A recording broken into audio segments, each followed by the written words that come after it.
Hi everyone. SRH and GT మధ్యన అయితే నేను మ్యాచ్ అయితే చూడడం జరిగింది. ఈ మ్యాచ్ ఉప్పల్ స్టేడియంలో జరిగింది. ఉప్పల్ స్టేడియం ఎప్పుడూ కూడా ఎస్ఆర్‌హెచ్ వాళ్ళు బ్యాటింగ్ పిచ్‌ని రెడీ చేయించుకుంటారు.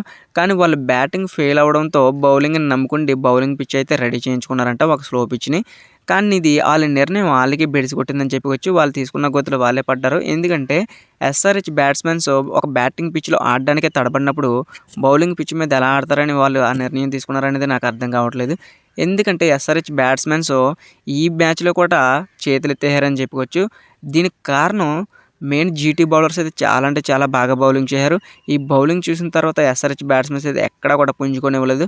ముఖ్యంగా మాట్లాడుకోవాల్సింది సిరాజ్ మియా. సిరాజ్ మియా అయితే ఈ మ్యాచ్‌లో ఏసిన బౌలింగ్స్ అయితే మామూలు కాదు. టీ20లో ఇప్పటికొచ్చి సిరాజ్ మియా అలాంటి బౌలింగ్ ఫిగర్స్‌ని అయితే నమోదు చేయలేదు. సిరాజ్ మియాతో పాటు సాయి కిషోర్ అండ్ రషీద్ ఖాన్, ప్రసిద్ధ్ కృష్ణ చాలా మంచి సపోర్ట్ ఇచ్చారని చెప్పుకోవచ్చు. ఎస్ఆర్‌హెచ్ బ్యాట్స్‌మెన్స్ అయితే ఎక్కడా కూడా పెద్ద షాట్స్ ఆడడానికి ప్రయత్నించడానికి అసలు స్కోపే ఇవ్వలేదు. కానీ లాస్ట్ వచ్చిన బ్యాట్స్‌మెన్స్ అయితే మాత్రం మంచి ఇన్నింగ్స్ అయితే ఆడారని చెప్పుకోవచ్చు. తక్కువ బాల్‌లో మంచి రన్స్ కొట్టి జీటీ ముందైతే ఒక ఫైటింగ్ టోటల్ అయితే పెట్టారని చెప్పుకోవచ్చు. ఆ తర్వాత జీటీ బ్యాట్స్‌మెన్స్ అయితే బ్యాటింగ్ వచ్చారు. వచ్చిన తర్వాత ఎస్ఆర్‌హెచ్ బౌలర్స్ అయితే మంచిగానే బౌలింగ్ చేశారు. ఎందుకంటే 3.3 ఓవర్స్‌లో 2 వికెట్స్ తీసుకుండి 16 రన్స్ మాత్రమే ఇచ్చారు. ఇలాంటి బౌలింగ్ చేసిన తర్వాత జీటీ అనేది మ్యాచ్ వదిలేస్తదేమో అనుకున్నాం. కానీ జీటీ వాళ్ళు చేసిన ఒక మూవ్ అయితే ఎక్సలెంట్ మూవ్ అది. ఎందుకంటే వాషింగ్టన్ సుందర్‌ని నెంబర్ 4లో పంపించి చాలా మంచి పని చేశారని చెప్పుకోవచ్చు.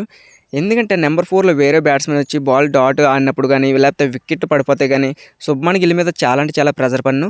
ఆ ప్రెజర్ ఏది పడనివ్వకుండా వాషింగ్టన్ సుందర్ చాలా అంటే చాలా ఫ్రీగా బ్యాటింగ్ చేశారు. ఆ ఫ్రీగా బ్యాటింగ్ చేయడం వల్ల శుభ్మన్ గిల్ మీద ప్రెజర్ అనేది లేదు.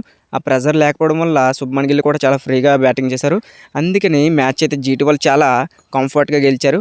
ఒకవేళ శుభ్మన్ గిల్ అవుట్ అవునా కానీ, వాషింగ్టన్ సుందర్ అవుట్ అవునా కానీ చాలా ఇంట్రెస్ట్‌గా మారిపోయేది మ్యాచ్.